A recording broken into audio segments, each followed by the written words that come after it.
Hello बच्चों, कैसे हो? बढ़िया। आप बढ़िया तो मैं भी बढ़िया। तो देखो बच्चों, आज हमें क्या पढ़ाई करनी है। आज है हमारे पास कक्षा 12 का रसायन विज्ञान और उसमें हम रिवीजन कर रहे हैं 2025-26 के लिए। रिवीजन का आज हमारे पास लेक्चर नंबर 8 है। 7 लेक्चर रिवीजन के हो चुके हैं और आज हम तीसरा चैप्टर स्टार्ट करने जा रहे हैं। रासायनिक बल गतिकी या केमिकल काइनेटिक्स का ये पहला लेक्चर है। और मैं आपको पहले ही बता देता हूँ कि हम इस चैप्टर को भी दो ही लेक्चर में कंप्लीट इसका रिवीजन कर लेंगे। तो 50% रिवीजन तो आज के लेक्चर में हो जाएगा और 50% रिवीजन हो जाएगा कल के लेक्चर में। तो ये चैप्टर भी हमारा 2 ही लेक्चर में पूरे का रिवीजन हम कर लेंगे। ठीक है। और आपको इस बात का पता होना चाहिए कि हमारे पास जो प्लेलिस्ट है कक्षा 12 की रिवीजन की 2025-26 की प्लेलिस्ट, उस प्लेलिस्ट को फॉलो करके आप पूरा रिवीजन कर सकते हो। आप कक्षा 12 के बोर्ड एग्जाम में पूछे गए प्रश्न देख सकते हो, प्रीवियस ईयर के कौन कौन से हैं, और उसी के साथ साथ आप देख सकते हो एनसीईआरटी के भी इम्पॉर्टेंट क्वेश्चन जो एग्जाम में पूछे जाने के चांस बहुत ज़्यादा जिनके हैं। और मैं आपको फिर दोबारा से एक बार बताता हूँ कि आपको किसी भी हमारे चैनल पर किसी भी टारगेट को पूरा करने के लिए प्लेलिस्ट को फॉलो करना चाहिए। ठीक है बेटे। तो आज की पढ़ाई स्टार्ट करने से पहले सभी बच्चों को गुड इवनिंग, नमस्ते, प्रणाम, आयुष्मान भवे, दीर्घायु भवे, उत्तीर्ण भवे, यशस्वी भवे, शतायु भवे and best of luck for your exam. तो स्टार्ट करते हैं हम आज की पढ़ाई। आज का रिवीजन हम स्टार्ट करते हैं। जैसा कि आपको पता है हमारे चैप्टर का नाम है रासायनिक बलगतिकी या केमिकल काइनेटिक्स। तीसरा चैप्टर है या तीसरा यूनिट है। सबसे पहले हम करेंगे फास्ट ट्रैक रिवीजन। तो फास्ट ट्रैक रिवीजन में हम बहुत जल्दी जल्दी देखेंगे कि पूरे चैप्टर में क्या क्या चीजें हैं जो आपको जरूर आनी चाहिए। तो सबसे पहला यहाँ लिखा हुआ है, आप देख रहे हो, रसायन विज्ञान की वह शाखा जिसके अंतर्गत रासायनिक अभिक्रियाओं की दर, दर का मतलब वेग, तथा उनको प्रभावित करने वाले कारकों जैसे सांद्रता, ताप, दाब, उत्प्रेरक आदि का अध्ययन किया जाता है, रासायनिक बलगतिकी कहलाती है। तो रासायनिक बलगतिकी रसायन विज्ञान की वो शाखा है जिसमें हम किसी भी अभिक्रिया के वेग का अध्ययन करते हैं और वेग को प्रभावित करने वाले कारकों का अध्ययन करते हैं। फिर हमें पढ़ना है अभिक्रिया की दर व वेग का मतलब क्या होता है।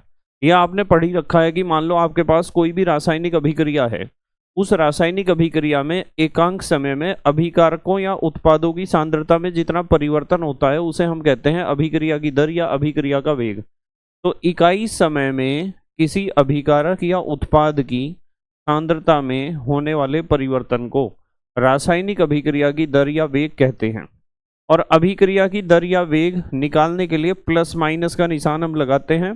माइनस का निशान लगाते हैं जब अभिक्रिया का वेग आप निकाल रहे हो अभिकारकों की सहायता से, और प्लस का निशान हम इस तब लगाते हैं जब अभिक्रिया का वेग आप निकाल रहे हो उत्पादों की सांद्रता से।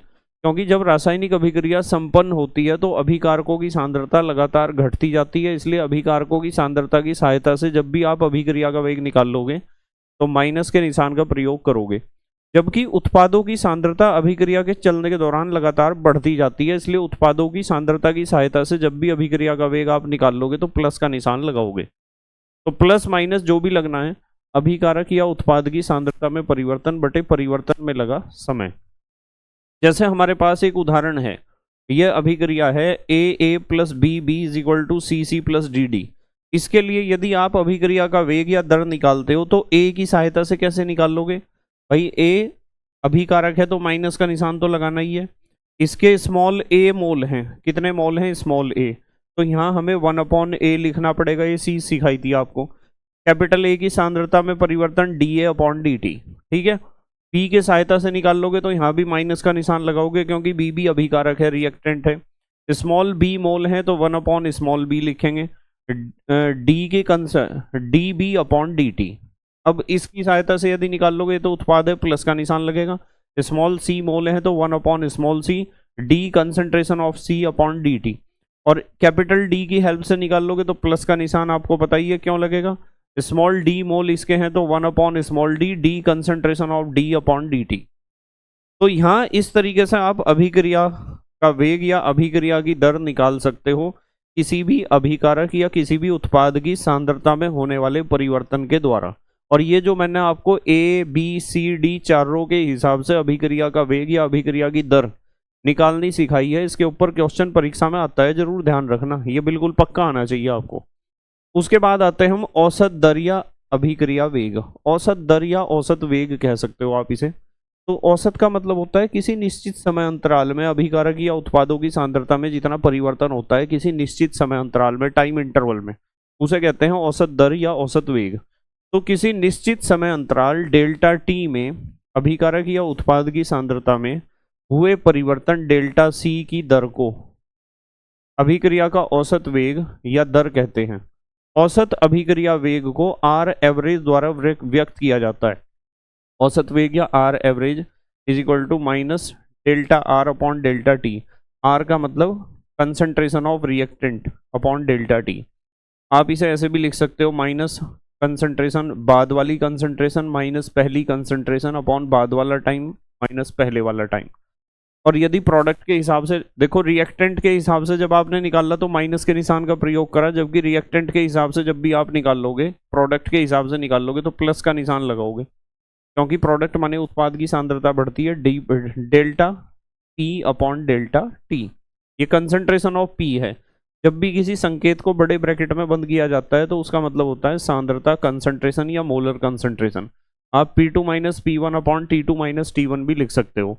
जहां P2 को जब बड़े ब्रैकेट में बंद कर दिया इसका मतलब प्रोडक्ट की अंतिम सांद्रता, P1 का मतलब प्रोडक्ट की प्रारंभिक सांद्रता, अंतिम क्षण माइनस प्रथम क्षण। ठीक है, ये सारी बातें आपको समझाई गई हैं। जहां कैपिटल आर जब बड़े ब्रैकेट में है तो इसका मतलब अभिकारकों की सांद्रता है। कैपिटल पी को यदि बड़े ब्रैकेट में आपने बंद कर दिया तो इसका मतलब उत्पादों की सांद्रता है। उसके बाद आता है तात्क्षणिक वेग। क्या होता है तात्क्षणिक वेग? तात्क्षणिक वेग ही वास्तविक अभिक्रिया का वेग होता है। यदि आपसे कोई पूछ लेता है कि अभिक्रिया का वेग का मतलब क्या है, अभिक्रिया का वेग, अभिक्रिया का औसत वेग, अभिक्रिया का तात्क्षणिक वेग, इसमें से कौन सा वास्तविकता में अभिक्रिया का वेग है? तो तात्क्षणिक वेग ही अभिक्रिया का वास्तविक वेग होता है।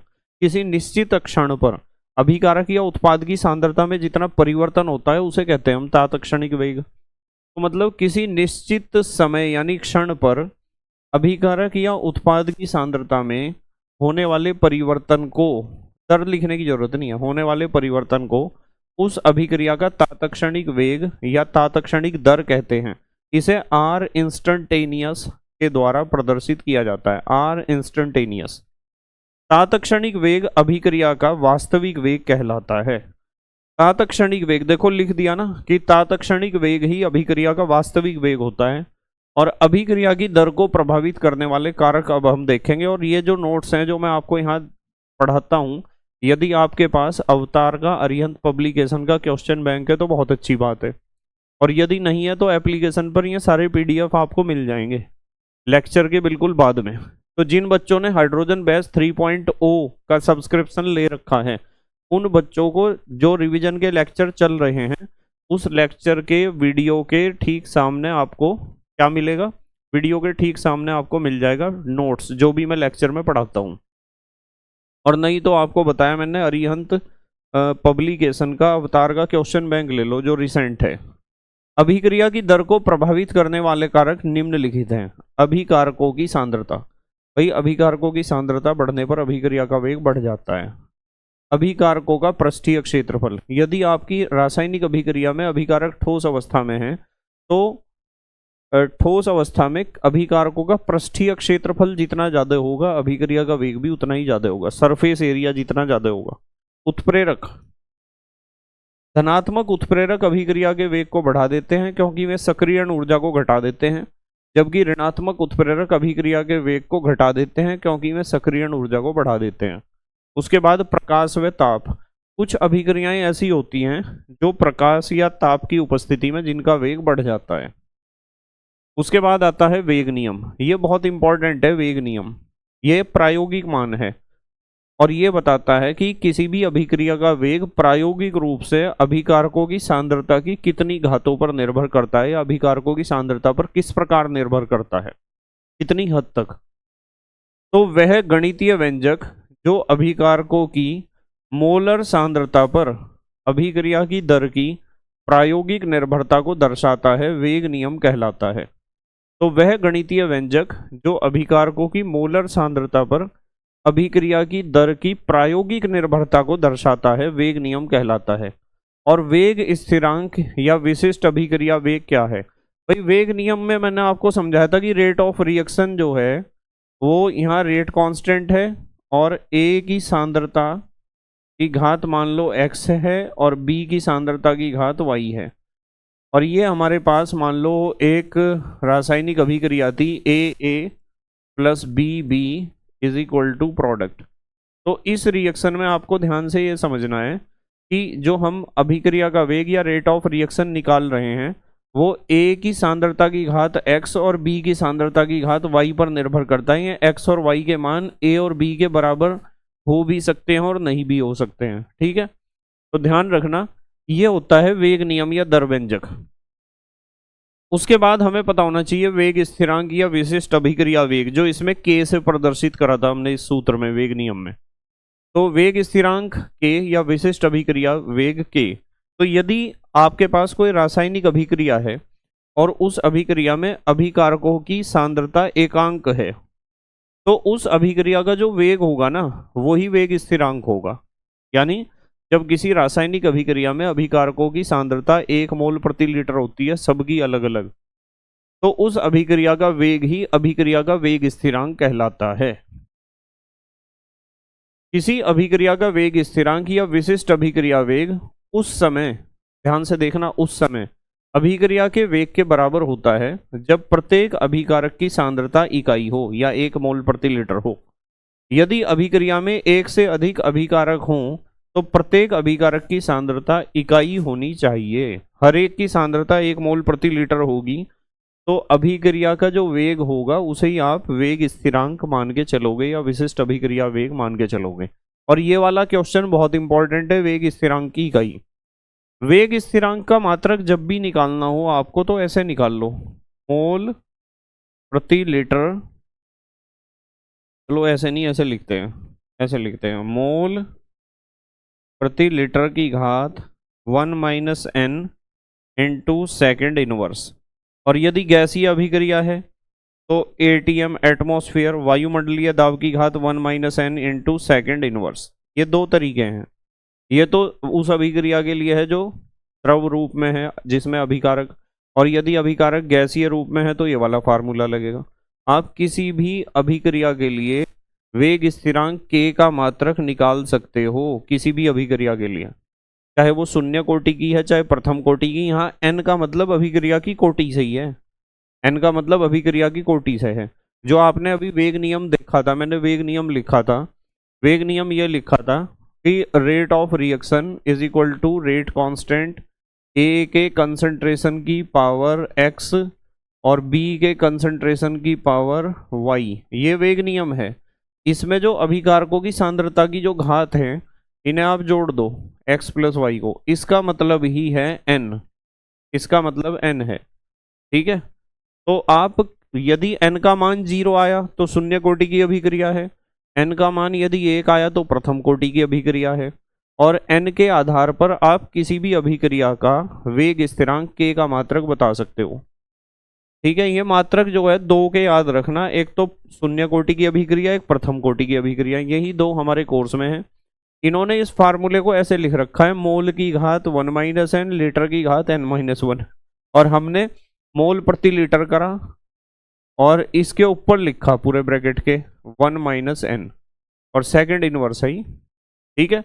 और देखो यहाँ भी तो लिखा है इन्होंने वायुमंडल यानी एटमॉस्फेयर की घात 1 minus n into second inverse, तो उन्हें भी मोल प्रति लीटर लिख के घात 1 माइनस n कर देते पूरे की, ठीक है बेटे। चलो n का मान 0 1 2 3 हो सकता है, यानी n अभिक्रिया की कोटि है वास्तविकता में। चलो आगे चलते हैं। अभिक्रिया की कोटि का मतलब क्या है? अभिक्रिया की कोटि का मतलब यह है कि जब आप किसी भी रासायनिक अभिक्रिया के लिए वेग व्यंजक या दर नियम बनाते हो तो उस दर नियम को लगभग ऐसे लिखा जाता है। उस दर नियम में अभिकारकों की सांद्रताओं की जो घात होती है ना, ये x और y, इन घातों का जो योगफल होता है उसे ही अभिक्रिया की कोटि कहते हैं, इसे ही कहते हैं अभिक्रिया की कोटि। तो किसी अभिक्रिया की दर समीकरण में, ये दर समीकरण है अभिक्रिया की जो यहाँ लिखी हुई है, दर व्यंजक या वेग व्यंजक भी कह सकते हो, व्यक्त अभिकारकों की सांद्रता पदों की घातों का योग उस अभिक्रिया की कोटि कहलाती है।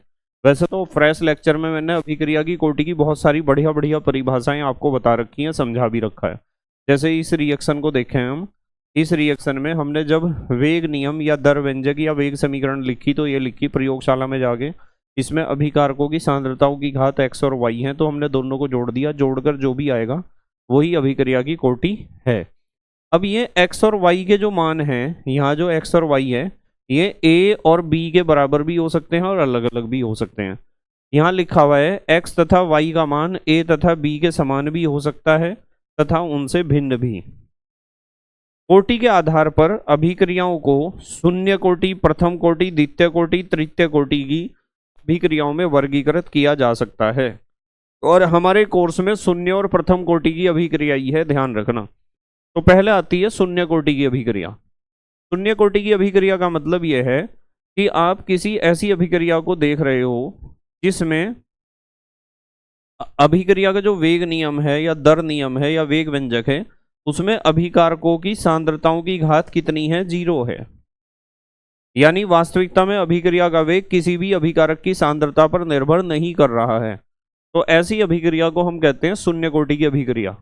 वह अभिक्रिया जिसकी दर यानी वेग अभिकारकों की सांद्रता पर निर्भर नहीं करती है, शून्य कोटि की अभिक्रिया कहलाती है। जैसे ये एग्जाम्पल ध्यान रखना, इसे याद रखना है आपको। H2 + Cl2 = 2HCl, ये एक शून्य कोटि की अभिक्रिया है।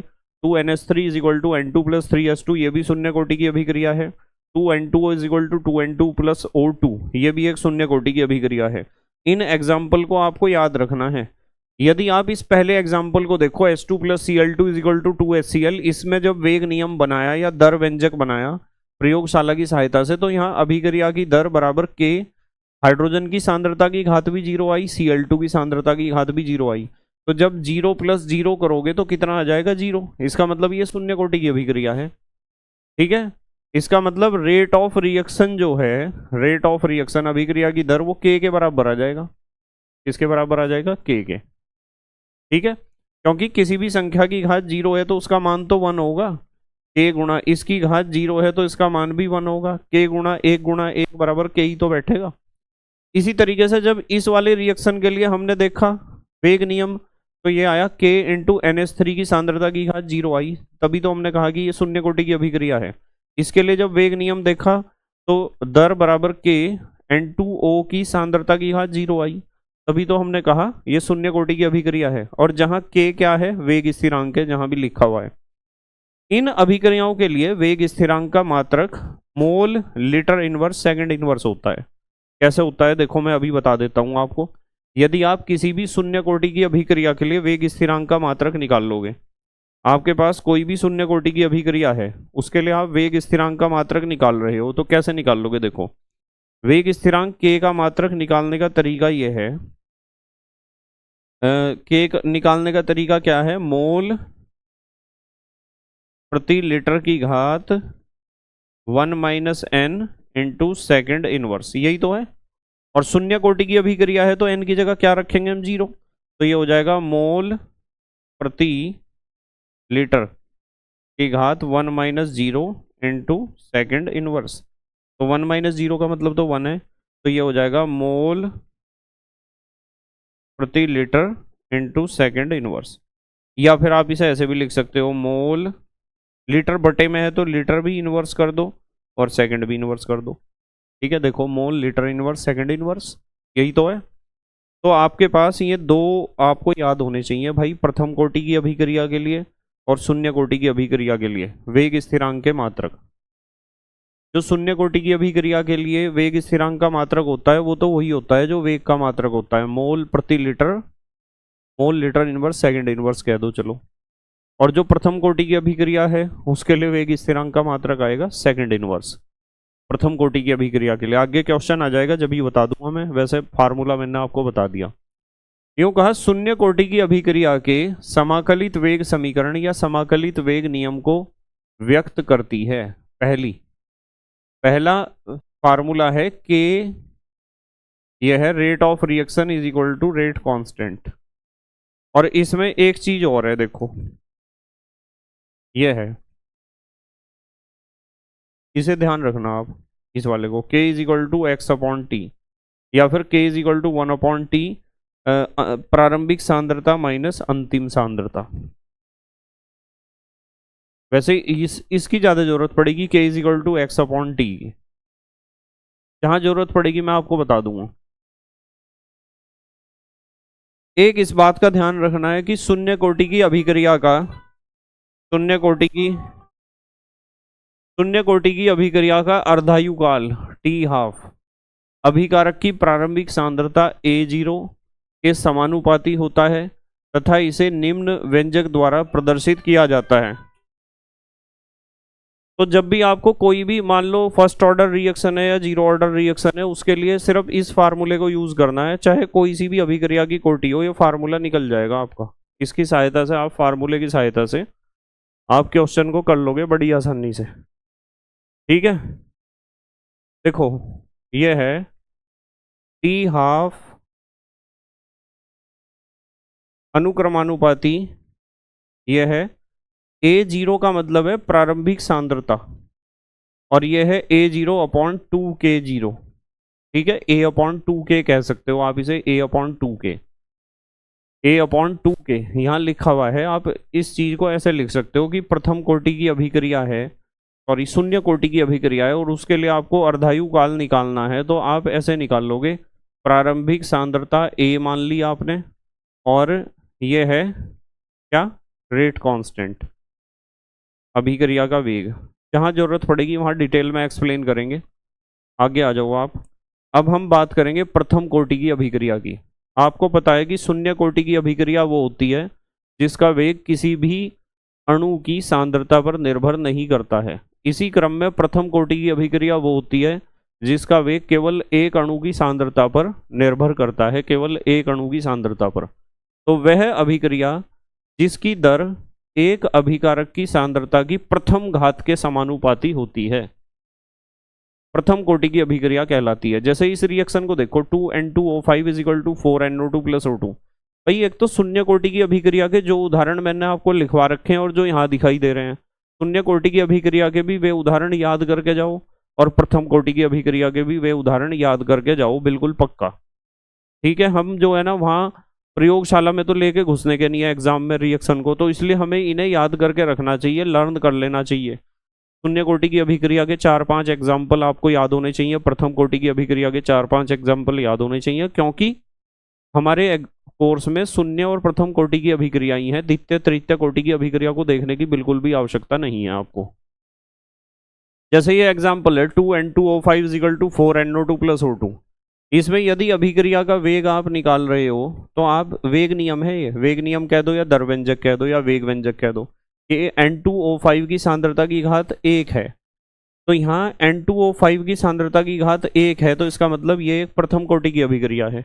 इसी तरीके से इस रिएक्शन को देखोगे तो इस रिएक्शन में जब हम वेग नियम या दर व्यंजक निकालते हैं तो ये आता है दर is equal to K C12 H22 O11 की सांद्रता की घात 1। तो सांद्रता की घात 1 है, तो इसका मतलब ये दोनों एग्जाम्पल प्रथम कोटि की अभिक्रिया के हैं। तो वेग नियम के अनुसार जो प्रथम कोटि की अभिक्रिया है उसका दर बराबर होता है वेग स्थिरांक और किसी एक अभिकारक अणु की सांद्रता की घात 1 के, जहां K होता है वेग स्थिरांक, इसे आप विशिष्ट अभिक्रिया वेग भी कह सकते हो। स्थिर ताप पर अभिकारक के इकाई सांद्रण पर अभिक्रिया का वेग उस अभिक्रिया का विशिष्ट वेग या स्थिरांक कहलाता है, तो पता ही है आपको। K का तो परिभाषा पढ़ लिया आपने वेग स्थिरांक का। आगे चलते हैं, चलो। अब बात आती है कि इन अभिक्रियाओं के लिए, यानी प्रथम कोटि की अभिक्रियाओं के लिए वेग स्थिरांक का मात्रक समय इनवर्स या सेकंड इनवर्स या मिनट इनवर्स या घंटा इनवर्स होता है। अब आप कहोगे कैसे? देखो मैं आपको बता देता हूं कि जब हम प्रथम कोटि की अभिक्रिया के लिए वेग स्थिरांक निकालने जाते हैं तो आपको K का मात्रक निकालना है। K का मात्रक, K का मात्रक निकालने का तरीका आपको पता है, मोल प्रति लीटर की घात 1 - n इंटू सेकेंड इनवर्स, यही तो है। और प्रथम कोटि की अभिक्रिया है तो n का मान कितना होगा? 1, तो n की जगह यहाँ 1 लिख दो, ये हो जाएगा मोल प्रति लीटर की घात 1 - 1 × सेकंड इनवर्स। तो ये हो जाएगा मोल प्रति लीटर की घात 0 × सेकंड इनवर्स। और किसी भी संख्या की घात 0 है तो उसका वैल्यू 1 है, तो 1 को लिखने की जरूरत नहीं, सेकंड इनवर्स ये आ गया। तो प्रथम कोटि की अभिक्रिया के लिए जो वेग स्थिरांक है उसका मात्रक k का मात्रक सेकंड इनवर्स होता है। इस चीज को आपको याद रखना है, निकालना तो आना चाहिए पर याद भी रखना है। दो बातें सिखाई। शून्य कोटि की अभिक्रिया के लिए वेग स्थिरांक का मात्रक होता है mole litre inverse second inverse, और प्रथम कोटि की अभिक्रिया के लिए वेग स्थिरांक का मात्रक होता है केवल सेकंड इनवर्स। और दोनों अभिक्रियाओं के लिए वेग का मात्रक एक जैसा ही है। वेग का मात्रक तो सबके लिए एक जैसा होगा, mole litre inverse second inverse. जो वेग का मात्रक है वो ही शून्य कोटि की अभिक्रिया के लिए वेग स्थिरांक का भी मात्रक है। ठीक है, वही शून्य कोटि की अभिक्रिया के लिए वेग स्थिरांक का भी मात्रक है। सिर्फ प्रथम कोटि की अभिक्रिया के लिए वेग स्थिरांक का मात्रक सेकंड इनवर्स होता है, जो वेग स्थिरांक के मात्रक से अलग है। हमारे कोर्स में ये दोनों हैं, इनकी बात मैं कर रहा, द्वितीय तृतीय कोटि की अभिक्रिया की बात मैं बिल्कुल नहीं कर रहा हूं। तो वेग स्थिरांक का व्यंजक होता है ये फार्मूला बहुत इंपॉर्टेंट है, ये वाला k = 2.303/t log base 10 a0/a। ये तो k तो वेग स्थिरांक है, t है समय, वो समय जिसमें सांद्रता a0 से a होगी। ये प्रारंभिक सांद्रता है या अंतिम सांद्रता किसी भी अभिकारक की या किसी भी उत्पाद की कह सकते हो। और प्रारंभिक सांद्रता को आप a0 को आप स्मॉल a से भी लिख सकते हो, अंतिम सांद्रता को a-x से भी लिख सकते हो। ठीक है, और यदि आयतन के आधार पर इस फार्मूले को लिखते हो तो a0 की जगह v0 प्रारंभिक आयतन और अंतिम आयतन ऐसे भी आप लिख सकते हो। ये सारी चीजें मैंने आपको बता दी कि यहाँ जहाँ a क्या है, प्रारंभिक सांद्रता है a-x, t समय पश्चात सांद्रता या अंतिम सांद्रता है, v0 प्रारंभिक आयतन है और vt अंतिम आयतन है। a r0 और a-x को आप r भी कह सकते हो। प्रारंभिक सांद्रता को कंसंट्रेशन ऑफ r0 और अंतिम सांद्रता को कंसंट्रेशन ऑफ r भी कह सकते हो। t1 तथा t2 समय पर उपरोक्त समीकरण से, इसे करने की जरूरत नहीं है आपको, इसे आपको करने की आवश्यकता नहीं है, सिर्फ उतनी बात ध्यान रखनी है, एक इसका डेरिवेशन आना चाहिए। प्रथम कोटि की अभिक्रिया के लिए वेग स्थिरांक का समाकलित वेग समीकरण का डेरिवेशन आपको आना चाहिए, जैसा कि मैंने आपको सिखाया था। यहाँ भी मैं थोड़ा सा हिंट दे दूंगा रिवीजन में। प्रथम कोटि की अभिक्रियाओं के लक्षण, ये बहुत बढ़िया लक्षण है प्रथम कोटि की अभिक्रिया का। प्रथम कोटि की अभिक्रिया का अर्धायु काल अभिकारकों की प्रारंभिक सांद्रता a या a0 जो भी आप लिखते हो पर निर्भर नहीं करता है। इसे निम्न व्यंजक के द्वारा ज्ञात किया जा सकता है। यह फार्मूला बहुत इंपॉर्टेंट है न्यूमेरिकल के लिए। अर्धायु काल t½ = 0.693/k, ये तो अर्धायु काल है, ये वेग स्थिरांक है। पहली तो बात ये ध्यान रखनी। और दूसरी बात भी बहुत इंपॉर्टेंट है, प्रथम कोटि की अभिक्रिया की सांद्रता n गुना बढ़ाने पर अभिक्रिया का वेग भी n गुना अधिक हो जाता है, परंतु वेग स्थिरांक के मान में कोई परिवर्तन नहीं होता है। तो आपको ध्यान ये रखना है कि अभिकारकों की सांद्रता आपने n गुना कर दी तो अभिक्रिया का वेग भी n गुना हो जाएगा, क्योंकि वो एक प्रथम कोटि की अभिक्रिया है।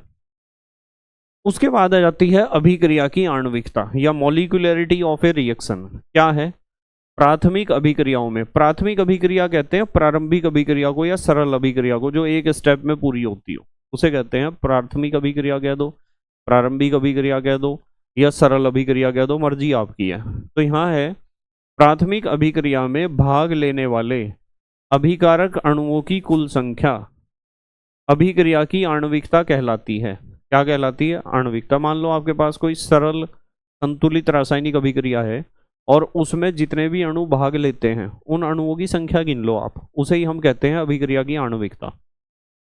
आणविकता के आधार पर अभिक्रियाओं को एक अणुक, द्विअणुक, त्रिअणुक के रूप में परिभाषित कर सकते हैं। एक अणुक अभिक्रिया का एग्जाम्पल यह है H2O2 = H2O + ½ O2। द्विअणुक अभिक्रिया का एग्जाम्पल यह है 2HI = H2 + I2। त्रिअणुक अभिक्रिया का एग्जाम्पल है 2NO + O2 = 2NO2। ये सब सरल अभिक्रियाएं हैं। आणविकता केवल सरल अभिक्रिया की ही निकलती है, ध्यान रखना। कोटि तो निकल सकती है जटिल अभिक्रिया की भी, और ये बात आपको पता ही होगा कि सरल अभिक्रिया ऐसी अभिक्रिया को कहते हैं जो केवल एक पद में पूरी हो जाती है, जबकि जटिल अभिक्रिया वो होती है जो एक से ज्यादा पदों में पूरी होती है। उसके बाद अगला इंपॉर्टेंट पॉइंट है छद्म या आभासी एकाणुक अभिक्रिया। भाई देखो, वे अभिक्रियाएं जिनकी कोटि एक परंतु आणविकता एक से अधिक होती है छद्म या आभासी एकाणुक अभिक्रियाएं कहलाती हैं। इस प्रकार की अभिक्रियाओं में एक अभिकारक आधिक्य में होता है। यदि किसी भी रासायनिक अभिक्रिया में कोई एक अभिकारक बहुत ज्यादा मात्रा में है तो समझ जाओ उस अभिक्रिया की आणविकता तो 2 हो सकती है पर कोटि उसकी 1 होगी। उदाहरण यह है इथाइल एसीटेट का जल अपघटन। ये इथाइल एसीटेट है, इसकी जल से क्रिया कराई तो हमें एसिटिक एसिड मिल गया और इथाइल अल्कोहल मिल गया। तो इसमें इथाइल एसीटेट तो कम मात्रा में है और जल है अधिक मात्रा में। ठीक है, इस अभिक्रिया की आणविकता तो 2 है, 2 अणु हिस्सा ले रहे तथा कोटि है 1। क्योंकि जल आधिक्य में होता है, अधिक मात्रा में होता है तथा दर निर्धारक पद में भाग नहीं लेता। यदि आप इस अभिक्रिया का वेग व्यंजक या दर व्यंजक लिखोगे ना तो ये आएगा ये। तो इसमें तो सिर्फ इथाइल एसीटेट की ही सांद्रता के बारे में बात हो रही, जल की सांद्रता के बारे में तो बात ही नहीं हो रही है। तो इसकी घात 1 ही तो है, तो इसका मतलब कोटि तो इसकी 1 है पर अणु तो इसमें 2 हिस्सा ले रहे थे रिएक्शन में, तो आणविकता तो 2 है और कोटि 1 है। तो ऐसी अभिक्रिया को आभासी एकाणुक अभिक्रिया या छद्म प्रथम कोटि की अभिक्रिया कहते हैं। अभिक्रिया वेग पर ताप का प्रभाव। तो आर्हेनियस ने एक समीकरण दी थी ये अभिक्रिया के वेग पर ताप के प्रभाव को स्पष्ट करने के लिए, K is equal to A e की power E A upon R T. इसमें जो है ना K तो है वेग स्थिरांक, A कांस्टेंट है, E जो है वो आधार है, ई ए है सक्रियण ऊर्जा, R है गैस नियतांक, T है परमताप। अब देखो जब टेम्परेचर बढ़ेगा ताप बढ़ेगा तो ताप बढ़ने से ये सारी वैल्यू जो है ये माइनस को हटा दो, ई ए अपॉन आर टी है। आपने टेम्परेचर बढ़ा दिया तो ये सारी वैल्यू क्या होगी, कम। जब हर बढ़ेगा तो वैल्यू तो कम हो जाएगी, पर यहाँ माइनस का निशान है। जब यहाँ माइनस का निशान है, 1 मिनट होल्ड करो। हाँ जी, हेलो। हाँ मेरी बात हुई तो उनसे, मैंने आपके पास फ़ोन नहीं आएगा उनका।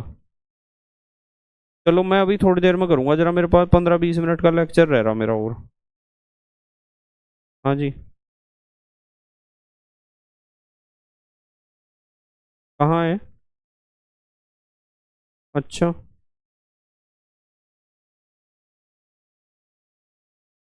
हम्म,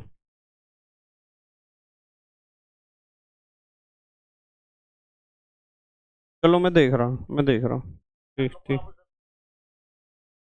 ठीक है जी, मैं देख रहा हूँ। ठीक है, ठीक ठीक। हाँ हाँ, ठीक है ठीक है। देखो भाई, तो इसमें जो है ना, इसमें एक बात ध्यान रखनी है कि जब टेम्परेचर बढ़ेगा तो टेम्परेचर बढ़ने से पूरी वैल्यू घटेगी, पर ये माइनस की वैल्यू घटेगी तो इसका मतलब बढ़ेगी। भाई यदि ये माइनस का निशान ना होता, मान लो मैं लिख दूँ 2/3 और फिर लिख दूँ 2/4, तो हमने हर बढ़ा दिया, पूछ लिया कि क्या हुआ, वैल्यू घट गई या बढ़ गई। 2 सेव के 3 हिस्से, 2 सेव के 4 हिस्से, इसका मतलब वैल्यू क्या होगी, घट गई। यदि हर का मान बढ़ता है तो टोटल भिन्न का मान घटता है, पर यदि मैं इनके पहले माइनस का निशान लगा दूं तो फिर तो इस बार वैल्यू बढ़ गई। माइनस में तो उल्टा होता है ना हिसाब, ऋणात्मक जो संख्याएं हैं वे तो उल्टा हिसाब है। तो यहाँ माइनस लगा हुआ है, ये माइनस दिखाई दे रहा होगा आपको, ये माइनस दिखाई दे रहा, तो यहाँ माइनस का निशान है, minus E A upon R T. Temperature आपने बढ़ाया, टेम्परेचर बढ़ाने से क्या हुआ, ये पूरी वैल्यू घटनी थी पर माइनस की वजह से बढ़ गई, और जब घात का मान बढ़ गया तो वेग स्थिरांक तो बढ़ेगा ही, तो अभिक्रिया का वेग बढ़ेगा। तो इस तरीके से आर्हेनियस ने समझाया था सबको, ये समीकरण याद रखनी है आपको कि जब ताप बढ़ता है तो अभिक्रिया का वेग किस प्रकार बढ़ जाता है। उसके बाद है जहां ए आवर्ती गुणांक है, यहाँ लिखा हुआ है ए क्या है, आवर्ती गुणांक है। यह किसी विशिष्ट अभिक्रिया के लिए स्थिरांक होता है, सभी प्रकार की अभिक्रियाओं के लिए नहीं। आर गैस स्थिरांक है और ई ए है सक्रियण ऊर्जा। ई ए क्या है, सक्रियण ऊर्जा। उसके बाद log k और 1/t के बीच आरेख, इस बात को तो बाद में देखना। एक चीज ध्यान रखो कि प्रयोगों के आधार पर वैज्ञानिकों को इस बात का पता चला है कि किसी भी अभिक्रिया का वेग दुगना हो जाता है यदि उसका टेम्परेचर 10 डिग्री सी आपने बढ़ा दिया, लगभग दुगना हो जाता है। ठीक है, देखो ये लिखा हुआ है T+10 डिग्री सी तापमान पर अभिक्रिया का वेग लगभग 2 गुना हो जाता है। उसके बाद आते हैं हम संघट्ट सिद्धांत की अवधारणाएं। अभिक्रिया वेग केवल टक्करों की संख्या पर निर्भर नहीं करता है। अभिक्रिया वेग पर ताप के प्रभाव को समझाने के लिए आर्हेनियस ने निम्नलिखित सिद्धांत दिए, जिनमें से पहला है टक्कर सिद्धांत या संघटवाद, और संक्रमण अवस्था सिद्धांत या परम अभिक्रिया गति सिद्धांत। ठीक है, टक्कर सिद्धांत थोड़ा सा हमारे कोर्स में है, इसके ऊपर कभी कभार क्वेश्चन आ जाता है और मैंने आपको सिखा रखा है। उसके बाद है सक्रियण ऊर्जा की गणना। पहली ऊर्जा तथा अणु की सामान्य अवस्था में, एक मिनट एक मिनट होल्ड करो जरा।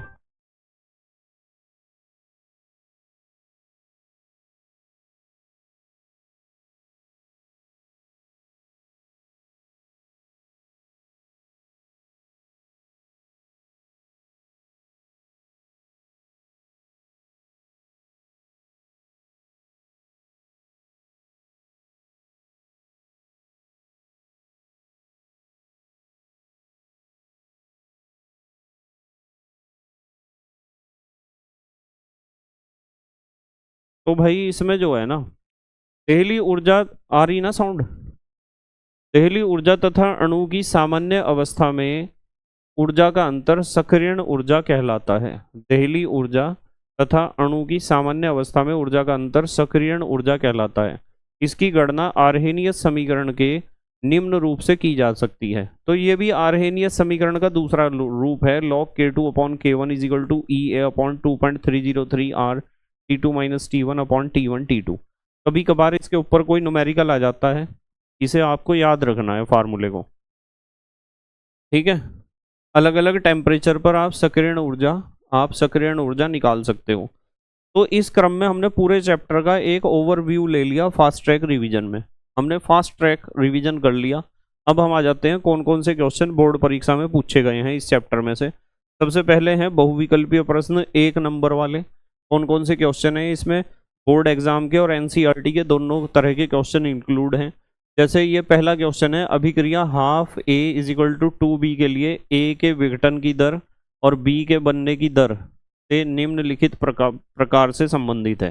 देखो इस रिएक्शन के लिए यदि आप ए के आधार पर अभिक्रिया का वेग निकाल लोगे तो 1/2 है, तो ऊपर जाएगा 2, concentration of A D A लिखते हैं, चलो कंसंट्रेशन ऑफ डी माने चेंज होता है, concentration of A D A upon D T, और ये बराबर होगा पी के आधार पर लिखोगे तो 1/2 concentration of D B upon D T, है ना। अच्छा एक चीज और भी है, ये तो अभिकारक है, यहाँ तो माइनस का निशान लगेगा, और ये उत्पाद है, यहाँ लगेगा प्लस का निशान। अब मुझे एक बात बताओ, ये 2 यहाँ गुणा में तो इधर तो भाग में चला जाएगा, तो यहाँ 2 ये भाग में इधर चला गया तो 2 दूनी कितने हो जाएंगे, 4, ये हो जाएंगे 4। मैं यहाँ से इसे हटा देता हूँ, यहाँ से मैं इसे हटा देता हूँ, ये हो जाएगा 1/4, तो ये हो जाएगा minus D A upon D T is equal to plus 1/4 D B upon D T. अब इस ऑप्शन को आप ढूंढ लो कहाँ लिखा हुआ है, ये लिखा हुआ है देखो, minus D A upon D T is equal to 1/4 D B upon D T. ठीक है, नेक्स्ट दूसरा क्वेश्चन, बहुत बढ़िया क्वेश्चन था, और ये फार्मूला आपको अप्लाई करना आना चाहिए। मतलब किसी भी अभिकारक और किसी भी उत्पाद के आधार पर अभिक्रिया का वेग आपको निकालना आना चाहिए।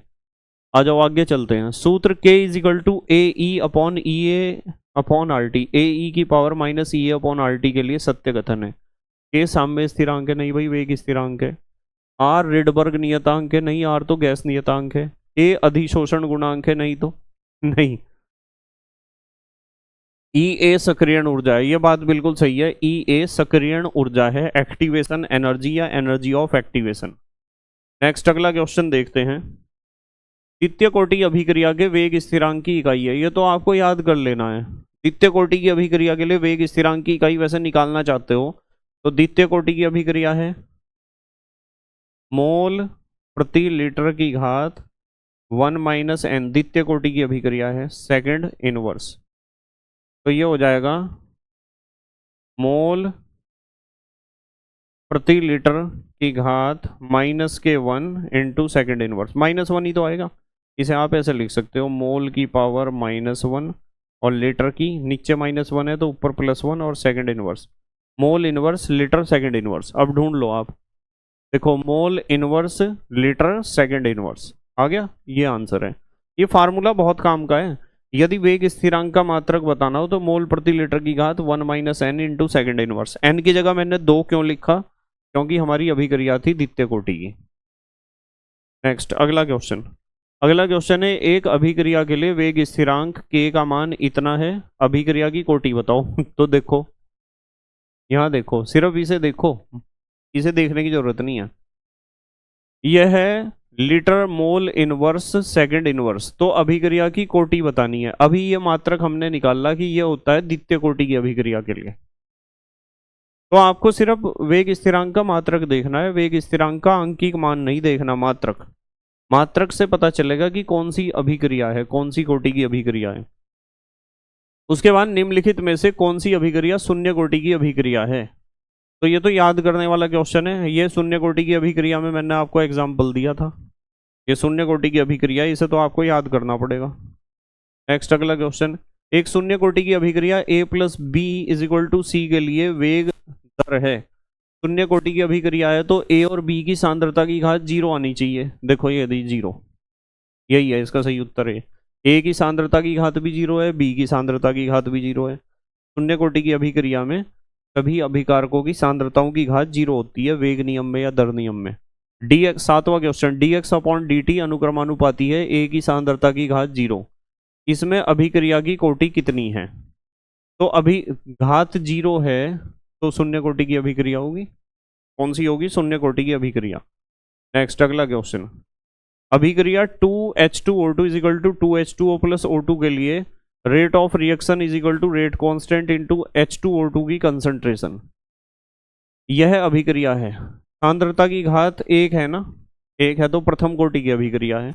कौन सी है, ये वाली प्रथम कोटि की अभिक्रिया है। ये इन्होंने पूछा कि अभिक्रिया की कोटि बताओ कितनी है, प्रथम है।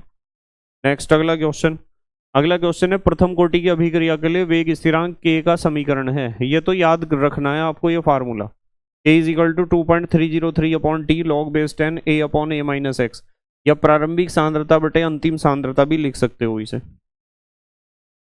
नेक्स्ट, प्रथम कोटि की अभिक्रिया के लिए वेग स्थिरांक तथा अर्धायु काल में संबंध है। प्रथम कोटि की अभिक्रिया के लिए वेग स्थिरांक अर्धायु काल में ये संबंध है, t½ = 0.693/k, या फिर k = 0.693/t²। t½ अर्धायु काल है और k है वेग स्थिरांक। इसके ऊपर न्यूमेरिकल भी आता है, और जो इससे पहले आपने फार्मूला पढ़ा समाकलित वेग समीकरण का, उसके ऊपर भी न्यूमेरिकल आता है। वेग स्थिरांक ताप बढ़ने पर तो बढ़ेगा वेग स्थिरांक, आर्हेनियस ने यही तो सिखाया था।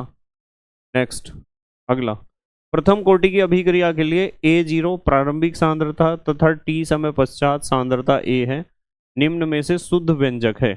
तो शुद्ध व्यंजक ये है, A = A0 e⁻−kT, घातांक रूप लिखा हुआ है, घातांक रूप। नेक्स्ट, प्रथम कोटि की एक अभिक्रिया में 50 सेकंड में एक पदार्थ की सांद्रता प्रारंभिक सांद्रता की आधी रह जाती है।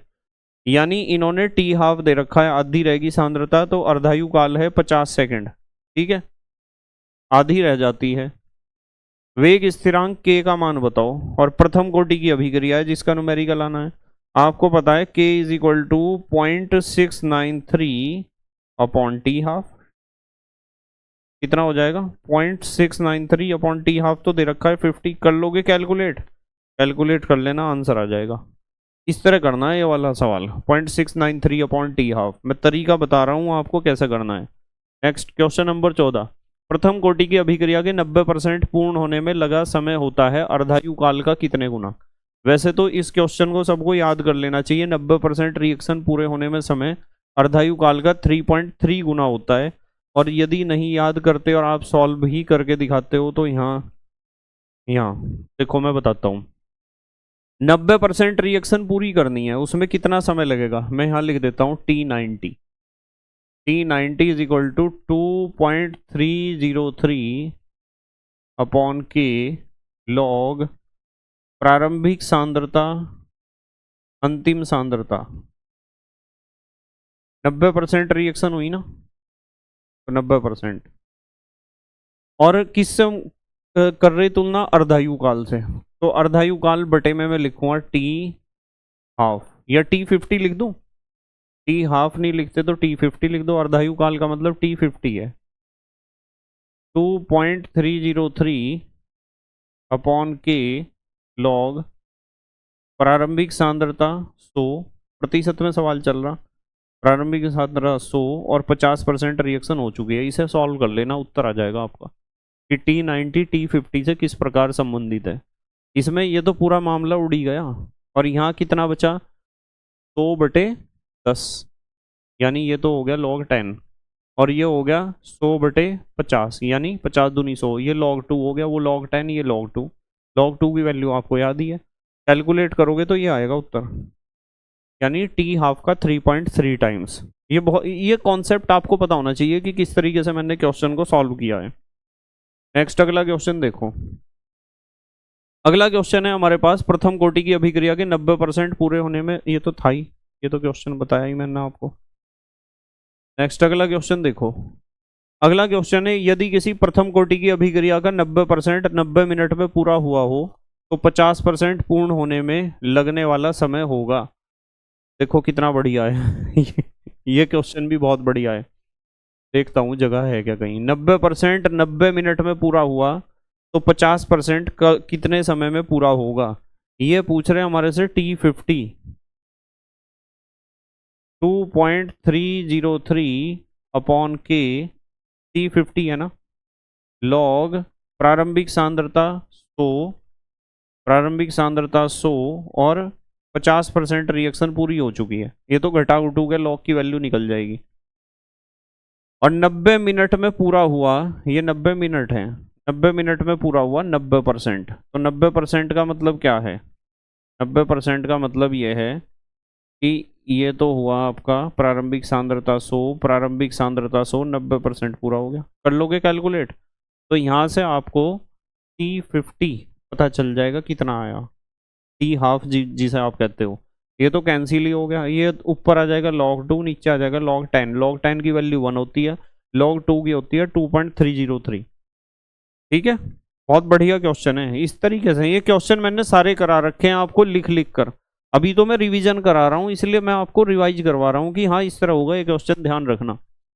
16वां क्वेश्चन है, अभिक्रिया A = B में अभिक्रिया की दर अभिकारकों की सांद्रण 4 गुना बढ़ाने पर 2 गुना बढ़ जाती है, अभिक्रिया की कोटि बताओ। इन्होंने कहा कि सांद्रता 4 गुनी कर दी तो अभिक्रिया का वेग 2 गुना हो गया, तो इसकी घात कितनी लगाऊं मैं, इस 4 की घात, 4 का अंडर रूट करेंगे जब ही तो 2 आएगा, और अंडर रूट का मतलब क्या होता है, घात 1/2, है ना। तो अभिक्रिया की कोटि 1/2 है, ये रही अभिक्रिया की कोटि, ये है 1/2। नेक्स्ट अगला क्वेश्चन है, यदि कोई अभिक्रिया निम्न समीकरण का पालन करती है तो अभिक्रिया की कोटि होगी। प्रथम कोटि की अभिक्रिया का ही तो समाकलित वेग समीकरण लिखा हुआ है। नेक्स्ट अगला क्वेश्चन, अगला क्वेश्चन है, एक प्रथम कोटि की अभिक्रिया की अर्धायु 400 सेकेंड है, इसका वेग स्थिरांक बताओ। भाई वेग स्थिरांक बराबर 0.693 बटे अर्धायु, अर्धायु 400 सेकेंड है, कैलकुलेट कर लो आंसर आ जाएगा। नेक्स्ट अगला क्वेश्चन, अगला क्वेश्चन है, 1 मिनट होल्ड करो जरा।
हाँ देखो बेटे, कहाँ थे हम? इसमें कहा इन्होंने अभिक्रिया a plus two B is equal to उत्पाद के लिए वेग समीकरण वेग is equal to R K into A की सांद्रता की घात 1 और b की सांद्रता की घात 2 है द्वारा व्यक्त किया जाता है। तो अभिक्रिया की कोटि, जब वेग नियम दे दिया, इसकी घात 1 है, इसकी 2 है, 1 प्लस 2 3, अभिक्रिया की कोटि 3 होगी। वेग नियम में जो अभिकारकों की सांद्रताओं की घात है ना, उन्हें जोड़ देना चाहिए, तो आ जाती है अभिक्रिया की कोटि। ठीक है, नेक्स्ट अगला क्वेश्चन। अगला क्वेश्चन है प्रथम कोटि की अभिक्रिया के वेग स्थिरांक का मात्रक है। ये तो आपको वैसे भी याद होना चाहिए, प्रथम कोटि की अभिक्रिया के वेग स्थिरांक का मात्रक सेकंड इनवर्स होता है। ये याद भी होना चाहिए और निकालना भी आना चाहिए। अगला क्वेश्चन है शून्य कोटि की अभिक्रिया के लिए वेग नियतांक का मात्रक है। ये भी याद होना चाहिए, शून्य कोटि की अभिक्रिया के लिए वेग स्थिरांक का वही मात्रक है जो किसी अभिक्रिया के वेग का मात्रक होता है, mole litre inverse second inverse. वेग, यही अभिक्रिया के वेग या अभिक्रिया की दर का मात्रक होता है, और यही मात्रक होता है शून्य कोटि की अभिक्रिया के लिए k का। क्योंकि जो k है ना वेग स्थिरांक, शून्य कोटि की अभिक्रिया का वेग स्थिरांक हमेशा अभिक्रिया के वेग के बराबर होता है। ये बात आपने पढ़ रखी है अच्छे तरीके से। अगला क्वेश्चन नंबर 22 है, सॉल्व करने वाला क्वेश्चन है। देख लेता हूं मैं, जगह है क्या कहीं? चलो नहीं है तो यहीं देखेंगे, बताऊंगा ट्रिक इसकी। एक प्रथम कोटि की अभिक्रिया का अर्ध समय 4 मिनट है, टी हाफ दे रखा है, तो 99.9% अभिक्रिया कितने समय में पूर्ण हो जाएगी? देखो 99.9% निकालनी है, टी 99.9, रिएक्शन पूरे होने में लगा समय 2.303 अपॉन के लॉग प्रारंभिक सांद्रता 100 माइनस 99.9, यही तो है। और इन्होंने कहा कि अर्धायु काल कितने हैं? 4 मिनट। तो मैं यहाँ T50 की जगह 4 मिनट लिख दिया मैंने, और यहाँ मैं लिखूंगा 2.303 अपॉन के लॉग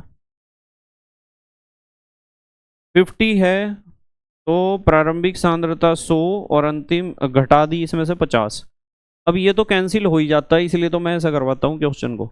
ये कर लोगे, इसे कैलकुलेट करना, बस आपको T 99.9 आ जाएगा। कितना होगा? 4 की गुणा जो है इधर भाग में, उधर गुणा में चला जाएगा। बहुत बढ़िया क्वेश्चन है, और मैंने आपको पूरा करा रखा है इस क्वेश्चन को बिल्कुल बढ़िया तरीके से। कथन वाला क्वेश्चन पढ़ लेना अपने आप, इनके आने के चांस बहुत कम है। तो अब आ चुके हैं हम अगले पड़ाव पर। 1 नंबर वाले क्वेश्चन हमने डिस्कस कर लिया, अब आ चुके हैं अति लघुत्तरीय प्रश्न 2 नंबर वाले पर। ठीक है, इन्होंने कहा है कि निम्नलिखित अभिक्रिया के लिए अभिक्रिया का औसत वेग बताइए। ये है, बता दोगे औसत वेग? देखो ये रिएक्शन है हमारे सामने, तो यदि मैं इसके आधार पर चलूं तो N1 तो मैं लिखूंगा, माइनस तो लगाऊंगा क्योंकि अभिकारक है, 1/N1 लिख दो, या इसके अपॉन में ही N1, delta concentration of A upon delta T. औसत वेग पूछा है इसलिए डेल्टा लिखा है, यदि खाली वेग पूछते तो D लिखते डेल्टा की जगह। इसमें भी माइनस का निशान लगेगा, N2 अपॉन में जाएगा, delta concentration of B upon delta T.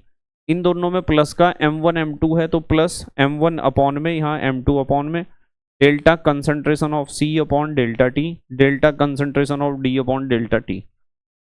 और ये सारे वैल्यू बराबर होंगे, इसे इसे इसे और इसे, इन चारों को आप बराबर रख सकते हो, जैसे यहाँ रख रखे हैं, देखो चारों बराबर हैं। नेक्स्ट अगला क्वेश्चन है हमारा। अगला क्वेश्चन है किसी अभिक्रिया के वेग स्थिरांक को समझाइए। वेग स्थिरांक तो कई बार बता दिया कि यदि किसी भी रासायनिक अभिक्रिया में अभिकारकों की सांद्रता एकांक हो या इकाई हो, तो उस अभिक्रिया का वेग स्थिरांक उस अभिक्रिया के वेग के बराबर होता है। ठीक है, उसके बाद अगला क्वेश्चन है, एक परिस्थिति बताइए जिसमें एक द्विअणुक अभिक्रिया बलगति रूप से प्रथम कोटि की अभिक्रिया होती है। ये आभासी एकाणुक अभिक्रिया या छद्म प्रथम कोटि की अभिक्रिया के बारे में पूछ रहे हैं।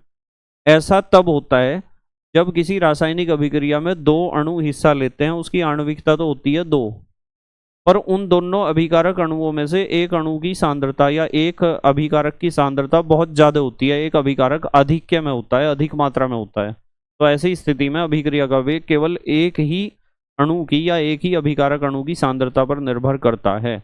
तो इसमें जो है ना परिस्थिति यह है कि जब किसी रासायनिक अभिक्रिया में दो अणु हिस्सा ले रहे और उनमें से एक अणु की सांद्रता या मात्रा बहुत ज्यादा है, तब होता है ऐसा। यही परिस्थिति बतानी है आपको, यही लिखा हुआ है, इसे आप पढ़ सकते हो पॉज करके वीडियो को। नेक्स्ट अगला है 2a + b = c। अभिक्रिया के लिए वेग समीकरण लिखिए यदि अभिक्रिया की कोटि ये है, अभिक्रिया की कोटि शून्य है। तो वेग समीकरण तो यही लिखा जाएगा, वेग = k, a की सांद्रता की घात 0, b की सांद्रता की घात 0।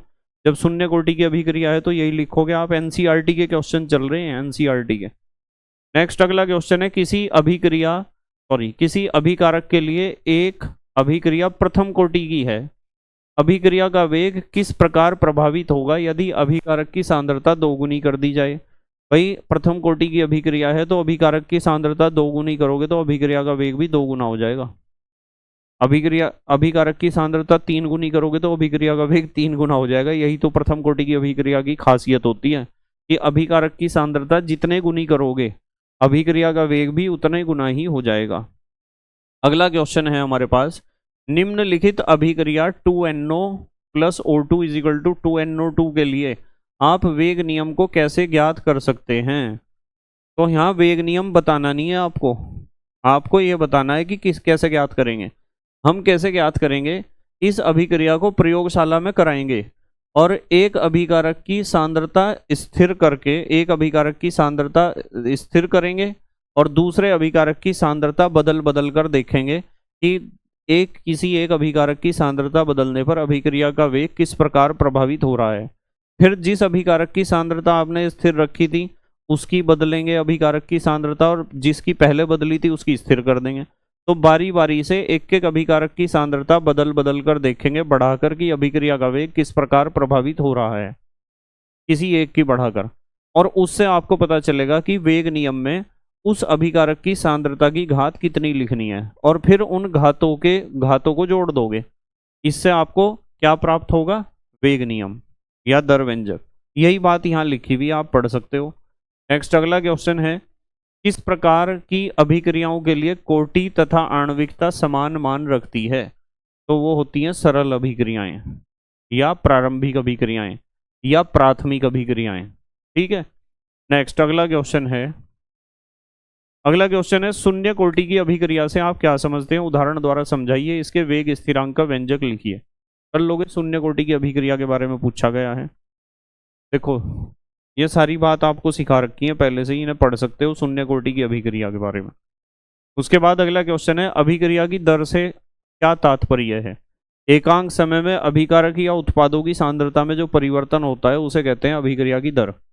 इन्होंने कहा अभिक्रिया NO2 + CO = CO2 + NO के लिए प्रस्तावित क्रियाविधि निम्नलिखित है। दो पदों में रिएक्शन होती है, पहला पद मंद है, दूसरा तीव्र है। अभिक्रिया का वेग दर क्या है, तो जो यानी वेग व्यंजक कह दो, वेग, इसमें जो स्लो स्टेप होता है उसे ही देखना है हमें। NO2 की सांद्रता और NO2 की सांद्रता, इसकी घात कितनी हो जाएगी, 2। NO2 2 बार आ रहा ना, ये तो परिभाषा दी, देखो ये है वेग दर, NO2 की सांद्रता की घात 2, क्योंकि जो स्लो स्टेप होता है वही रेट डिटरमाइनिंग स्टेप होता है। ये बात मैंने कई बार आपको बताई है। जो मंदतम पद होता है वही वेग निर्धारक पद होता है, तो उसी के आधार पर हम कोटि निकालते हैं या वेग नियम या दर व्यंजक निकालते हैं। अगला क्वेश्चन है हमारे पास, किसी अभिक्रिया की आणविकता से आप क्या समझते हैं, उदाहरण द्वारा अपने उत्तर की पुष्टि कीजिए। आणविकता तो बता दोगे आप। किसी सरल रासायनिक अभिक्रिया, सरल होनी चाहिए, यानी सरल का मतलब प्राथमिक या प्रारंभिक अभिक्रिया होनी चाहिए और संतुलित भी होनी चाहिए, में भाग लेने वाले अभिकारक अणुओं की जो कुल संख्या होती है उसे कहते हैं आणविकता। नेक्स्ट अगला क्वेश्चन आपके सामने है, बढ़िया क्वेश्चन है, ये तो कभी आया भी नहीं, और नहीं एनसीईआरटी का क्वेश्चन है ये लिखा हुआ देखो नीचे एनसीईआरटी का, आया भले ही ना हो। डाइमिथाइल ईथर के अपघटन से CH4H2 तथा CO बनते हैं। इस अभिक्रिया का वेग निम्न समीकरण द्वारा दिया जाता है। वेग = K CH3O CH3 की घात 3/2, यानी अभिक्रिया की कोटि 3/2 है। 3/2 का मतलब 1.5, 3 का आधा 1.5 ही तो होता है। और आपको ये बात कोटि के लक्षण में सिखा रखी है कि किसी अभिक्रिया की कोटि भिन्नात्मक भी हो सकती है, जरूरी नहीं कि वो पूर्ण संख्या में ही हो, पूर्णांक हो। तो यहाँ डेढ़ है, अभिक्रिया की कोटि 3/2 है। तो अभिक्रिया के वेग का अनुगमन बंद पात्र में बढ़ते दाब पर दाब द्वारा किया जाता है।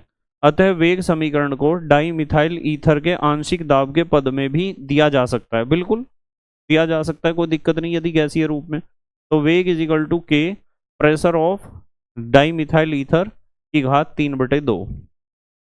यदि दाब को बार में तथा समय को मिनट में मापा जाए तो अभिक्रिया के वेग एवं वेग स्थिरांक की इकाइयां क्या होगी।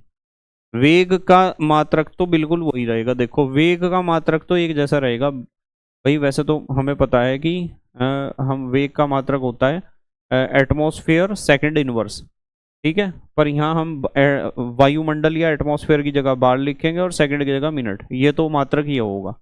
उन्होंने कहा कि दाब को तो बार में नापना है, हम नापते हैं एटीएम में, एटमॉस्फेयर में, और हम समय को सेकंड में नापते हैं। तो हमारा मात्रक तो वेग का ही होता है यदि गैसीय अभिक्रिया का वेग निकालना हो, एटमॉस्फेयर सेकंड इनवर्स।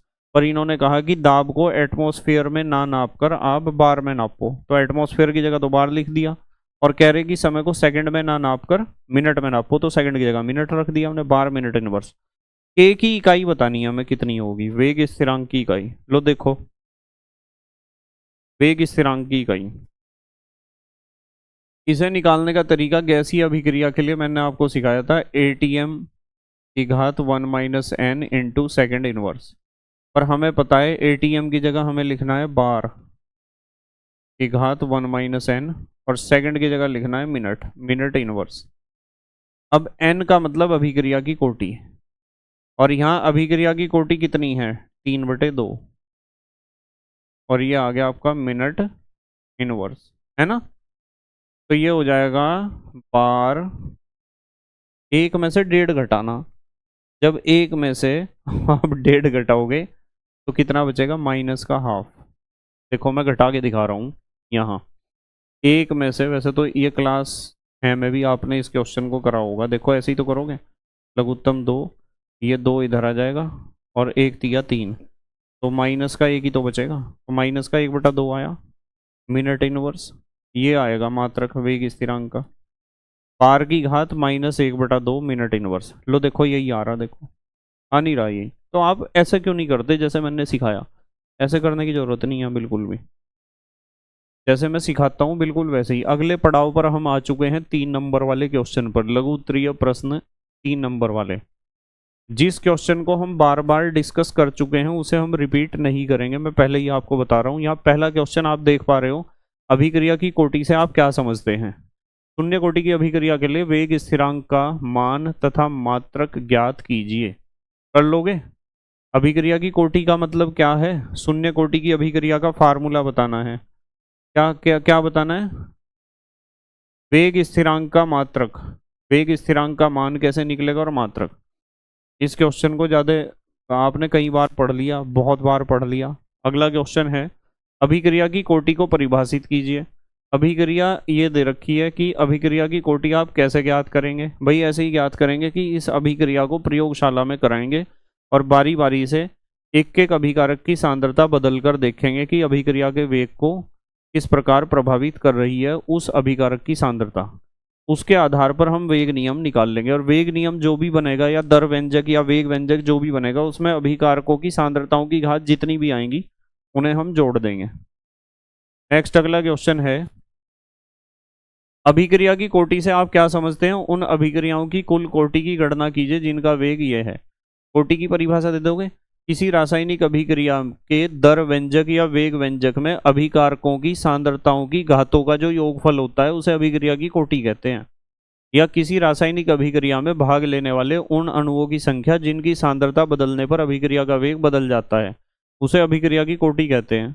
या किसी रासायनिक अभिक्रिया में भाग लेने वाले उन अणुओं की संख्या जिनकी सांद्रता अभिक्रिया के दौरान बदलती है उसे अभिक्रिया की कोटि कहते हैं।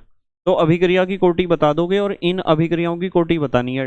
एक तो यह है और डेढ़ यह है, डेढ़ और एक, तो सॉरी आधा है, तो डेढ़ और आधा, डेढ़ और आधा 2, इस अभिक्रिया की कोटि तो 2 है ना। और इसकी कोटि कितनी है, यहाँ तो घात है 3/2 और यहाँ माइनस की 1 है, यानी डेढ़ में से 1 गया तो कितना बचा, 1.5 में से 1 गया, आधा। इस अभिक्रिया की कोटि आधी है और इसकी है 2। देखो इसकी तो आधी है, इसकी 2 है, इसकी आधी है।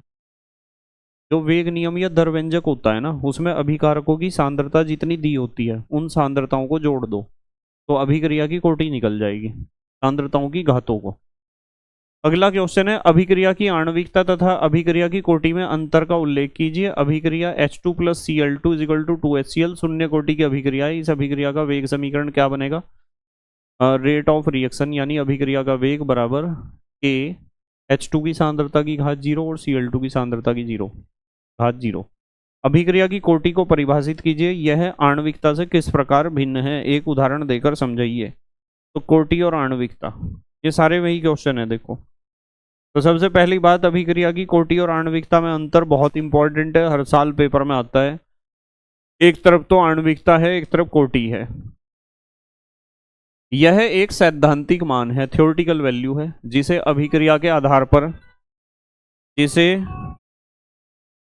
तो ये सैद्धांतिक मान है, इसका मतलब आप इसे जो है प्रैक्टिकल लैब में जाके इसे सॉल्व नहीं करोगे भाई, मुझे अभी टाइम लगेगा थोड़ा और। तो यह एक सैद्धांतिक मान होता है जिसे अभिक्रिया के आधार पर ज्ञात किया जा सकता है, यानी रिएक्शन को देखकर रिएक्शन की क्रियाविधि यदि आपको पता है तो इसकी वैल्यू आप बता दोगे। और अभिक्रिया की कोटि, यह एक प्रायोगिक मान होता है जिसे वेग समीकरण में अभिकारकों की सांद्रताओं के घातों के योग द्वारा प्राप्त किया जाता है। तो अभिक्रिया की कोटि एक प्रैक्टिकल वैल्यू है जिसे वेग समीकरण में अभिकारकों की सांद्रताओं की घातों के योग द्वारा ज्ञात किया जाता है। ये बात तो आपको पता ही है कि ये तो थ्योरेटिकल वैल्यू है, वो प्रैक्टिकल वैल्यू है, जो सच्चाई है वो यही है। उसके बाद इसका मान शून्य नहीं हो सकता, मतलब ऐसी कोई रिएक्शन नहीं हो सकती जिसकी आणविकता 0 हो, यानी ऐसा कोई रिएक्शन ही नहीं है जिसमें एक भी अभिकारक अणु हिस्सा ना ले रहा हो। और इसका मान शून्य हो सकता है, इसका मान भिन्नात्मक भी हो सकता है। इसका मान सदैव एक पूर्ण संख्या 1, 2 अथवा 3 होता है। इसका मान पूर्ण संख्या या भिन्नात्मक संख्या दोनों प्रकार का हो सकता है। और आणविकता, इसका मान सदैव धनात्मक होता है, और कोटि, इसका मान धनात्मक एवं ऋणात्मक दोनों प्रकार का हो सकता है। तो ये डिफरेंस है। और यहाँ एक उदाहरण है, इस उदाहरण में अभिक्रिया की कोटि 1 है क्योंकि वेग नियम ये आया, दर बराबर के N2O5 की सांद्रता की घात A, और आणविकता उसकी 2 है। ठीक है, इस रिएक्शन को देखोगे तो इस रिएक्शन को, ये रिएक्शन तो आप याद कर लो, एक तो शून्य कोटि की अभिक्रिया के उदाहरण याद कर लो, एक प्रथम कोटि की अभिक्रिया के। इसमें आप देख रहे हैं H2 plus Cl2 reversible 2HCl, इसका जब दर नियम हमने बनाया तो H2 की सांद्रता की घात भी 0 आती है, Cl2 की भी, यानी ये भी एक शून्य कोटि की अभिक्रिया है। प्रायोगिक रूप से यह पाया गया है कि यह एक शून्य कोटि की अभिक्रिया है, इसकी दर या इसका वेग अभिकारकों की सांद्रता पर निर्भर नहीं करता है। नेक्स्ट अगला क्वेश्चन है हमारे पास। अगला क्वेश्चन है, अभिक्रिया की आणविकता तथा कोटि को परिभाषित कीजिए। प्रथम कोटि की अभिक्रिया के लिए वेग स्थिरांक की समाकलित वेग समीकरण व्युत्पन्न कीजिए। भाई ये क्वेश्चन आपके पेपर में आएगा, जरूर ध्यान रखना। मतलब इसमें इन्होंने कहा है कि प्रथम कोटि की अभिक्रिया का जो फार्मूला है ना, K is equal to 2.303 upon T log base 10 A upon A minus X, या लॉग बेस 10 प्रारंभिक सांद्रता बटे अंतिम सांद्रता, इस वाले फार्मूले का डेरिवेशन परीक्षा में आने के पूरे चांस है प्रथम कोटि की अभिक्रिया के समाकलित वेग समीकरण का। तो इसमें देखो, अभिक्रिया की आणविकता तथा कोटि, इसके उत्तर के लिए तो हम, इसका उत्तर तो आप लिख दोगे, आणविकता और कोटि में क्या संबंध होता है। और फिर उसके बाद है यह है प्रथम कोटि की अभी, एक मिनट जरा फोन सुन लूं मैं, जरा एक मिनट।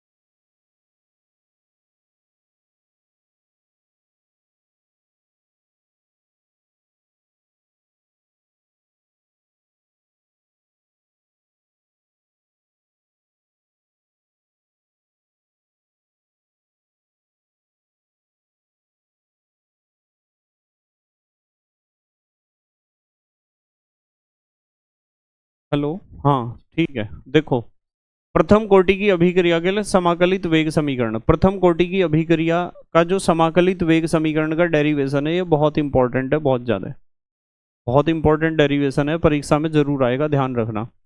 तो इस डेरिवेशन को हम कहाँ से स्टार्ट करेंगे? वैसे तो मैंने आपको सिखा रखा है, यहाँ से स्टार्ट करेंगे। मान लो एक प्रथम कोटि की अभिक्रिया है हमारे पास, ये मान लो एक प्रथम कोटि की अभिक्रिया है, rate of reaction R is equal to P, यानी रिएक्टेंट्स अभिकारक प्रोडक्ट में बदल रहे हैं।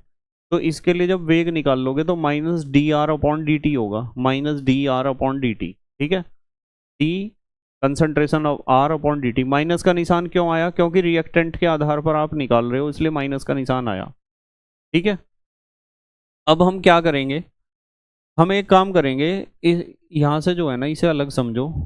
वेग is equal to minus D R upon D T लिख दिया आपने, ठीक है। और इसे हम लिख सकते हैं, प्रथम कोटि की अभिक्रिया है, ये प्रथम कोटि की अभिक्रिया है। तो इतनी चीज को रखो आप, minus D R upon D T is equal to K into R. K का मतलब रेट कांस्टेंट और आर माने रिएक्टेंट की कंसंट्रेशन की घात 1। अब हम क्या करेंगे, इसे के आर को तो ले जाएंगे यहाँ और डी टी को ले जाएंगे यहाँ, तो ये हो जाएगा D R upon R is equal to minus K D T, minus का निशान भी उधर लेंगे, D R upon R is equal to minus K D T. अब इसका कर देंगे समाकलन, जब इंटीग्रेशन इसका करेंगे तो ये हो जाएगा डी आर अपॉन आर का इंटीग्रेशन होगा natural log R is equal to, और के डी टी का होगा माइनस के टी प्लस आई। मैंने आपको बताया था कि बायोलॉजी वाले बच्चे इस स्टेप को याद कर लेना कि जब D R upon R is equal to minus K D T का आप समाकलन करोगे तो ये आ जाएगा एल एन का मतलब natural log concentration of R is equal to minus K T plus I. यहाँ आई क्या है? समाकलन स्थिरांक है, ये आई क्या है? समाकलन स्थिरांक। यदि t बराबर 0 हो, यानी रिएक्शन स्टार्ट नहीं हुई, यहाँ t बराबर 0 हो, तो r बराबर r जीरो हो जाएगा, यानी कंसंट्रेशन जो होगा r का, r जो होगा ये r, इसकी जगह आप r जीरो, यानी रिएक्टेंट का कंसंट्रेशन, प्रारंभिक कंसंट्रेशन r जीरो के बराबर होगा। यदि आपने इसे जीरो रखा ना, तो इसे r जीरो रखोगे आप, तो r जीरो क्या है? अभिकारक की प्रारंभिक सांद्रता है। तो मैं क्या करूंगा कि t की जगह तो जीरो लिखूंगा, r की जगह लिखूंगा r जीरो। तो ये लिख दिया हमने लॉग एल एन, आर की जगह आर जीरो रख दिया, माइनस की जगह माइनस है, के की जगह के है, टी की जगह क्या रखना है? जीरो, आई की जगह आई है। तो ये तो वैल्यू जीरो होगी, ये तो वैल्यू जीरो होगी पूरी।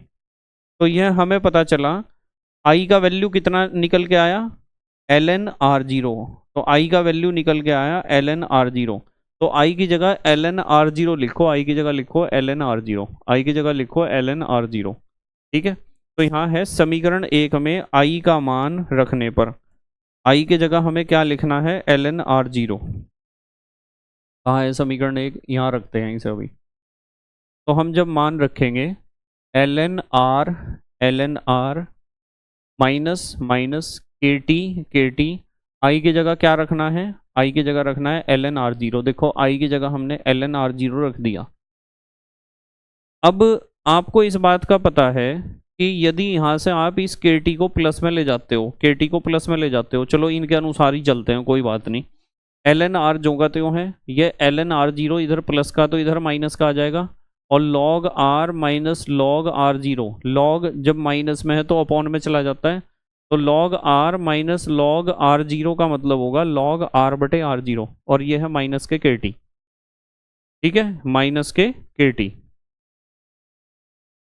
ठीक है। अब यदि हम इस माइनस के टी को प्लस में कन्वर्ट करें, तो ये इन्होंने जो स्टेप ले रखा ना, ये ज़्यादा बढ़िया स्टेप नहीं है, इसमें बच्चे कंफ्यूज होते हैं बहुत ज़्यादा। देखो मैं बताता हूँ इस स्टेप को कैसे लो आप ऐसे लो कि ये जो के टी है ना, इस के टी को इधर ले जाओ, ये प्लस का हो जाएगा, इज इक्वल टू, वहाँ बचेगा आपके पास लॉग आर जीरो, और ये प्लस का उधर जाके लॉग आर, है ना। अब आप इसे लिखोगे K T is equal to log R zero upon R, है ना, log R zero upon R. KT is equal to log R0 upon R। KT is equal to log R0 upon R हो गया। अब इस T को हम upon में लेके गए तो K is equal to 1 upon T क्या हो गया, K is equal to 1 upon T, T को अपॉन में ले गए, K is equal to 1 upon T log R0 upon R।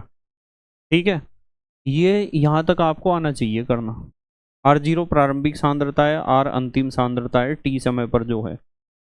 ये नेचुरल लॉग को जब लॉग बेस 10 में कन्वर्ट करोगे ना आप, तो ये कांस्टेंट लगता है 2.303। तो ये हो जाएगा K इज इक्वल टू 1 की जगह कांस्टेंट लगा दिया 2.303 upon T log base 10 R0 upon R। यहाँ तक डेरिवेशन करना है आपको, यहाँ तक। और मैंने आपको फ्रेश लेक्चर में इस डेरिवेशन को बहुत अच्छे तरीके से करा रखा है। आप प्रारंभिक सांद्रता को A भी लिख सकते हो और अंतिम सांद्रता को A माइनस एक्स भी लिख सकते हो। ठीक है, नेक्स्ट अगला देखो जरा। अब है अभिक्रिया की कोटि समझाते हुए निम्न अभिक्रिया की कोटि कारण सहित बताइए। इसकी कोटि 1 है, पता है ना आपको, इसमें पानी बहुत अधिक मात्रा में है।